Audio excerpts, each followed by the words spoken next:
ഹരേ കൃഷ്ണ. എല്ലാ ഭഗവത് ഭക്തർക്കും വിനീത പ്രണാമം. എല്ലാവർക്കും രാധേശ്യാം എന്ന ചാനലിലേക്ക് ഹൃദ്യമായ സ്വാഗതം. ഇന്ന് നമ്മൾ പഠിക്കുവാൻ പോകുന്നത് നാരായണീയത്തിലെ ഭക്തി പ്രാർത്ഥന ദശകം 3 ശ്ലോകങ്ങൾ 5ഉം 6. ശ്ലോകം 5 വായിക്കുന്നത് ശ്രദ്ധിച്ചു കേൾക്കും. ഭവത് ഭക്തി സീതാ ഭവതു മമ സൈവ പ്രശമയേ അശേഷക്ലേശൗഖം ന ഖലു ഹൃദി സന്ദേഹകണികാ ന ചേത്പ്യാസോക്തിസ്തവ ച വചനം നൈഗമവചോ ഭവേന്മിഥ്യാരഥ്യാ പുരുഷവചനപ്രായമഖിലം. ഭവദ്ഭക്തിഃ സ്ഫീതാ ഭവതു മമ സൈവ പ്രശമയേത് അശേഷക്ലേശൗഖം ന ഖലു ഹൃദി സന്ദേഹകണികാ ന ചേത് വ്യാസസോക്തി തവ ച വചനം നൈഗമവചോ ഭവേൻ മിഥ്യാ രഥ്യാ പുരുഷവചനം പ്രായമഖിലം. ഇനി നമുക്ക് അർത്ഥം മനസ്സിലാക്കാം. ഭവത് ഭക്തി നിന്തിരുവടിയിലുള്ള ഭക്തി, സ്ഫീതാ ഭവതു വർദ്ധിച്ചതായി ഭവിക്കട്ടെ. സൈവ സൈവ ഇവിടെ പദം പിരിക്കേണ്ടതായുണ്ട്. സൈവ പദം പിരിക്കുമ്പോൾ സ പ്ലസ് ഏവ. അർത്ഥം ആ ഭക്തി തന്നെ. പ്രശമയേത് ശമിപ്പിക്കുന്നതാണ്. അശേഷ ക്ലേശൗഖം എല്ലാ ക്ലേശങ്ങളെയും. ഹൃദി സന്ദേഹകണിക ന ഖലു എൻ്റെ ഹൃദയത്തിൽ സംശയത്തിൻ്റെ ഒരു കണിക പോലും ഇല്ല. ന ചേത് അപ്രകാരം അല്ലെങ്കിൽ. വ്യാസസ്യ ഉക്തി വ്യാസൻ്റെ ഉക്തിയും. ഇവിടെ നമുക്ക് പദം പിരിക്കേണ്ടതായിട്ടുണ്ട്. ന ചേത് വ്യാസസോക്തി സ്തവ പദം പിരിക്കുമ്പോൾ ന ചേത് പ്ലസ് വ്യാസസ്യ പ്ലസ് ഉക്തിഹി പ്ലസ് തവ. തവ വചനം അങ്ങയുടെ വാക്കുകൾ. നൈഗമവചഃ വേദവാക്യം. അഖിലം എല്ലാം. രഥ്യ തെരുവിൽ. പുരുഷവചനപ്രായം. രഥ്യ പുരുഷവചനപ്രായം തെരുവിൽ സഞ്ചരിക്കുന്നവരുടെ വാക്കുകൾ പോലെ. മിഥ്യ അസത്യം. ഇനി നമുക്ക് ഇതിൻ്റെ വ്യാഖ്യാനം നോക്കാം. ഭക്തിയുടെ മഹത്വമാണ് ഈ ശ്ലോകത്തിൽ ഭട്ടതിരിപ്പാട് ഉയർത്തി കാണിക്കുന്നത്. അല്ലയോ ഭഗവാനെ, ഭട്ടതിരിപ്പാട് ഇവിടെ പ്രാർത്ഥിക്കുകയാണ്. എൻ്റെ ഭക്തി വർദ്ധിപ്പിച്ചു തരണേ. അങ്ങനെ എനിക്ക് ഭക്തി വർദ്ധിച്ചാൽ എൻ്റെ എല്ലാ ക്ലേശങ്ങളും എല്ലാ ദുഃഖങ്ങളും മാറും എന്നതിൽ എനിക്കൊട്ടും തന്നെ സംശയമില്ല. എന്നാൽ ഭക്തി ഉണ്ടെന്ന് വെച്ച് ക്ലേശങ്ങളൊന്നും മാറില്ല എന്നാണെങ്കിൽ, അല്ലയോ ഭഗവാനെ, വ്യാസദേവൻ്റെ വാക്കും അങ്ങയുടെ വാക്കും വ്യർത്ഥമായി തീരുമല്ലോ, അസത്യമായി തീരുമല്ലോ ഭഗവാനെ. അതായത് ഭഗവാൻ ഭഗവത്ഗീതയിൽ ഭക്തിയോഗത്തിൽ എന്താണ് പറഞ്ഞിരിക്കുന്നത്? ഭക്തിയുടെ മഹത്വത്തെ, ആ ഭക്തി മഹത്വത്തെ ഉയർത്തി കാണിക്കുകയാണ് ഭഗവാൻ അവിടെ. ഭക്തിയുടെ വിവിധ തലങ്ങളെക്കുറിച്ച് ഭഗവാൻ അർജുനനോട് പറയുകയാണ്. അതെല്ലാം അസത്യമായി മാറില്ലേ ഭഗവാനെ എന്നാണ് ഭട്ടതിരിപ്പാട് ചോദിക്കുന്നത്. അതോടൊപ്പം തന്നെ ഭഗവാൻ ഭാഗവതത്തിൽ ഉദ്ധവരോട് പറയുന്നതും എന്താണ്? ഭക്തിയുടെ മഹത്വത്തെക്കുറിച്ച് പറയുന്നതും തെറ്റായി തീരില്ലേ ഭഗവാനെ എന്നാണ് ഭട്ടതിരിപ്പാട് വ്യാസദേവൻ പുരാണങ്ങളിലും വേദങ്ങളിലും പറഞ്ഞിരിക്കുന്ന വാക്കുകളും അസത്യമായി മാറില്ലേ ഭക്തിയെക്കുറിച്ച് പറഞ്ഞിരിക്കുന്നതെല്ലാം അസത്യമായി തീരില്ലേ? അങ്ങ് രാമായണത്തിലും ശബരിയോട് പറയുന്നുണ്ട്, മുക്തി ലഭിക്കുവാൻ ഏറ്റവും നല്ല മാർഗം ഭക്തിയാണെന്ന്. അതോടൊപ്പം ലക്ഷ്മണോപദേശത്തിലും ഈ കാര്യം എടുത്ത് പറയും.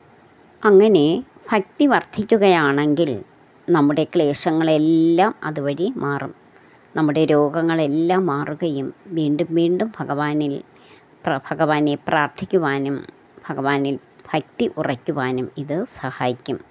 എന്നാൽ ഭക്തിയിലൂടെ ഈ ക്ലേശങ്ങൾ മാറില്ല എന്നാണെങ്കിൽ ഭഗവാന്റെ വാക്കും വ്യാസദേവൻ്റെ വാക്കും അസത്യമായി തീരില്ലേ ഭഗവാനെ? എങ്ങനെയെന്നാൽ തെരുവിലൂടെ യാതൊരു സംസ്കാരവുമില്ലാത്ത ആളുകൾ പറയുന്നത് പോലെ മിഥ്യയായി തീരില്ലേ ഭഗവാനെ എന്നാണ് ഭട്ടതിരിപ്പാട് ചോദിക്കുന്നത്. യാതൊരു സംസ്കാരവുമില്ലാത്ത സാധാരണ തെരുവിലെ ആളുകൾ പറയുന്ന വാക്കുകൾക്ക് എന്തർത്ഥമാണുള്ളത്? അസത്യമല്ലേ അവർ പറയുന്നത്? അതുപോലെയാണ് ഭഗവാനെ അങ്ങയുടെ വാക്കുകൾ. അങ്ങയുടെ വാക്കുകൾ എത്ര മഹത്തരമാണ്. അതുകൊണ്ട് അല്ലയോ ഭഗവാനെ, എനിക്ക് ഭക്തി തരൂ.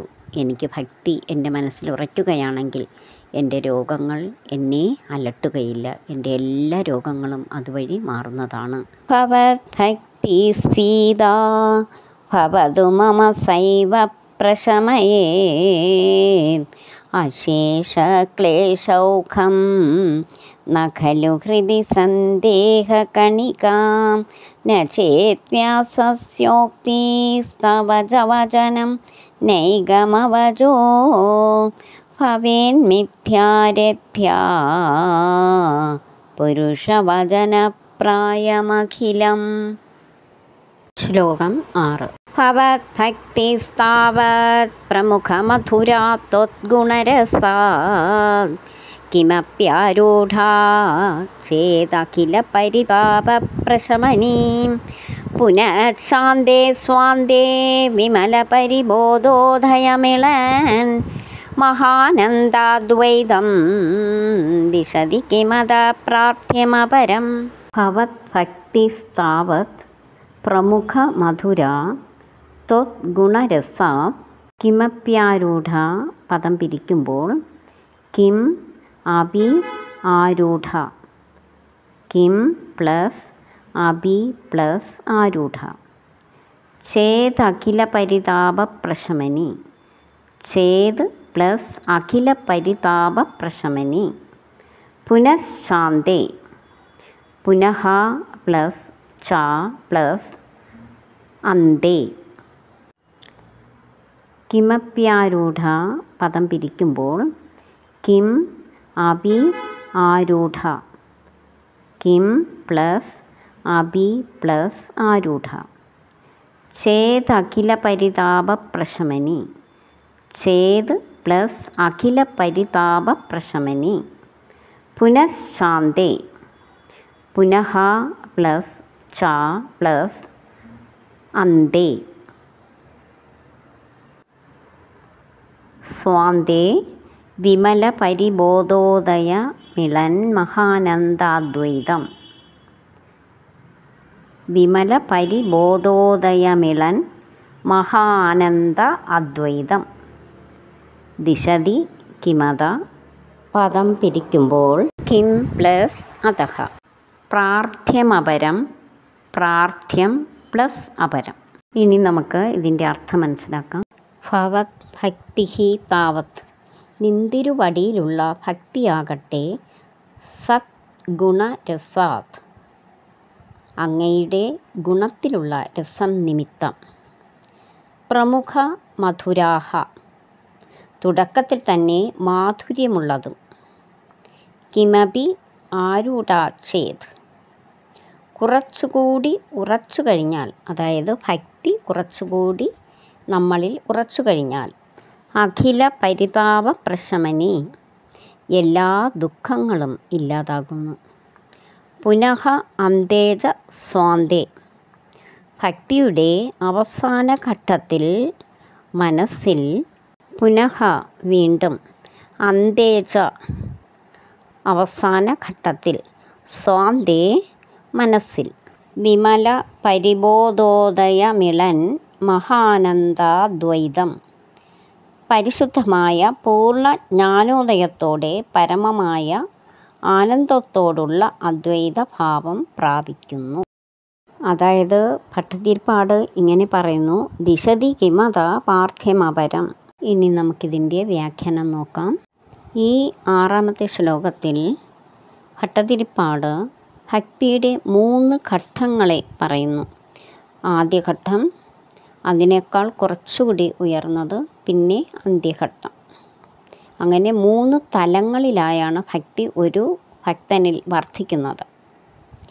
ഭഗവത് ഭക്തി ഒരാളിൽ വർദ്ധിച്ചാൽ തുടക്കം മുതൽ ആ ഭക്തൻ ആനന്ദത്തിൽ ലയിക്കുകയാണ്, ആ മാധുര്യം നുകരുകയാണ്. പിന്നെ മാനസിക ശാരീരിക ക്ലേശങ്ങൾ ഒന്നും തന്നെ അയാളെ അലട്ടുന്നില്ല. അയാൾ ആത്മരാമനായി മാറുകയാണ്, അതായത് അയാൾ ആത്മാവിൽ ലയിക്കുകയാണ്. അങ്ങനെ ഭക്തി വർദ്ധിക്കും തോറും ആ മനസ്സിൽ മാധുര്യം കൂടി ആനന്ദത്തിൽ ആറാടുകയാണ് ആ ഭക്തൻ. പിന്നെ ശരീരബോധം അങ്ങനെ പതിയെ പതിയെ മാറി വരികയാണ്. എന്തുകൊണ്ടെന്നാൽ അവിടെ ഭഗവാൻ കുടികൊള്ളുന്നു. അവിടെ പിന്നെ ക്ലേശങ്ങൾക്ക് സ്ഥാനമില്ല. ഭക്തി വർദ്ധിച്ച് അവസാനമാകുമ്പോഴേക്കും ഭഗവാനും ഭക്തനും ഒന്നായിത്തീരുന്നു. അതാണ് അദ്വൈത ഭാവം. ദ്വൈതം രണ്ടെന്ന ഭാവം. അദ്വൈതം രണ്ടല്ല, ആത്മാവും ആ ശരീരവും ആ ഭക്തനും തമ്മിൽ ഒന്നായി മാറുന്നു. ആത്മാവെന്നാൽ ഭഗവാൻ തന്നെയാണ്. ഭഗവാനും ഭക്തനും ഇവിടെ ഒന്നായിത്തീരുന്നു. അങ്ങനെ ഭക്തി വർദ്ധിക്കുന്ന ഒരാളിൽ സംഘം ഇല്ലാതാകുന്നു, അതായത് ഒട്ടൽ. നമ്മുടെ ബന്ധങ്ങൾ, ഭാര്യ, മക്കൾ, അമ്മ, അച്ഛൻ, അങ്ങനെയുള്ള ബന്ധങ്ങളിൽ ഒരു അകൽച്ച ഉണ്ടാകുന്നു. അകൽച്ച എന്ന് പറയുമ്പോൾ നമുക്ക് അവരോട് സ്നേഹമില്ല എന്നല്ല, ഭഗവാനിലാണ് ആദ്യ സ്ഥാനം. മനസ്സിൽ കുടികൊള്ളുന്ന, ആത്മാവിൽ കുടികൊള്ളുന്ന ഭഗവാനോടാണ് ആദ്യ ബന്ധം ആ ഭക്തൻ വയ്ക്കുന്നത്. മറ്റുള്ളവരുടെ എല്ലാം നമ്മുടെ കടമകൾ ചെയ്തു തീർക്കുകയാണ് ചെയ്യുന്നത്. അങ്ങനെ ഭഗവാനിൽ ഭക്തി വർദ്ധിച്ച് ഭഗവാനിൽ ലയിച്ച് അദ്വൈത ഭാവമായി തീർന്ന ആ ഭക്തൻ ആ പരബ്രഹ്മത്തെ മനസ്സിലാക്കുന്നു. അങ്ങനെ ആ ഭക്തൻ ജീവിതാവസാനത്തിൽ മോക്ഷം നേടുന്നു. അങ്ങനെ ഭഗവാൻ വിചാരിച്ചാൽ മാത്രമേ ഭക്തി നമ്മളിൽ വർദ്ധിക്കുകയുള്ളൂ. അതുകൊണ്ട് തന്നെയാണ് ഭട്ടതിരിപ്പാട് ഭഗവാനോട് ചോദിക്കുന്നത്, ഭഗവാനെ, എനിക്ക് ഭക്തി തരണം, അതാണ് എനിക്ക് ഏറ്റവും ആവശ്യം. ഒരു ഭക്തന് ഇതിൽ പരം മറ്റെന്താണ് വേണ്ടത് എന്നാണ് ഭട്ടതിരിപ്പാട് ഇവിടെ ചോദിക്കുന്നത്. അങ്ങനെ നമുക്കും ഭഗവാനോട് പ്രാർത്ഥിക്കാം. ഗുരുപവനപുരേശ തൊയു പാദോത്സഭക്തിം, ഗുരുപവനപുരേശ തൊയു പാദോത്സഭക്തിം, ഗുരുപവനപുരേശ തൊയു പാദോത്സഭക്തി. അതായത്, കൃഷ്ണ, ഭഗവാനെ, ഗുരുവായൂരപ്പ, അങ്ങയുടെ പാദങ്ങളിൽ അടിയന് ഭക്തി ഉണ്ടാകണമേ, അങ്ങയിൽ അടിയന് ഭക്തി ജനിപ്പിക്കണമേ, എൻ്റെ മനസ്സിലും ഭക്തി പ്രകാശിപ്പിക്കുവാൻ ഭഗവാനെ അങ്ങ് അനുഗ്രഹിക്കണമേ എന്ന് നമുക്ക് പ്രാർത്ഥിക്കാം. ഭവത് ഭക്തിസ്താവത് പ്രമുഖമധുരാ ത്വദ്ഗുണരസാത് കിമപ്യാരൂഢാ ചേതഖില പരിതാപപ്രശമനീം പുനഃശാന്തേ സ്വാന്തേ വിമല പരിബോധോദയമിളൻ മഹാനന്ദാദ്വൈതം ദിശതി കിമത പ്രാർത്ഥ്യമപരം. എല്ലാം നല്ലതുപോലെ വീണ്ടും വീണ്ടും വായിച്ച് പഠിക്കുക, അർത്ഥം മനസ്സിലാക്കി വായിക്കുവാൻ ശ്രദ്ധിക്കുക. ഈ വീഡിയോ ഇവിടെ അവസാനിക്കുന്നു. അതിനു മുമ്പേ ഒരു കാര്യം നിങ്ങളോട് പറയാനുണ്ട്. ദാമോദര മാസത്തിൽ അതിൻ്റെ ദാമോദര അഷ്ടകം ചൊല്ലിയത് ഞാൻ ഒരു വീഡിയോ ആക്കി ഇട്ടിട്ടുണ്ട്. ദാമോദര മാസം അവസാനിക്കുന്നത് അടുത്ത മാസമാണ്. നിങ്ങൾക്ക് ദാമോദര ഭഗവാന് ആരതി ചെയ്യണം എന്ന് തോന്നുകയാണെങ്കിൽ ആദ്യം ദാമോദര മാസത്തിൻ്റെ കാര്യങ്ങൾ ഞാനൊരു വീഡിയോ ഇട്ടിട്ടുണ്ട്. അത് നന്നായിട്ട് ശ്രദ്ധിച്ച് കേൾക്കുക. അതിനുശേഷം ദാമോദര അഷ്ടകം ചൊല്ലിയത് പ്ലേ ചെയ്ത് ഭഗവാന് ദാമോദര ആരതി ചെയ്യാവുന്നതാണ്. ഈ വീഡിയോ ഇവിടെ അവസാനിക്കുന്നു. നിങ്ങൾക്കെല്ലാവർക്കും ഭഗവാന്റെ അനുഗ്രഹം ഉണ്ടാകട്ടെ എന്ന് പ്രാർത്ഥിക്കുന്നു. അടുത്ത വീഡിയോയിൽ കാണാം. ഹരേ കൃഷ്ണ.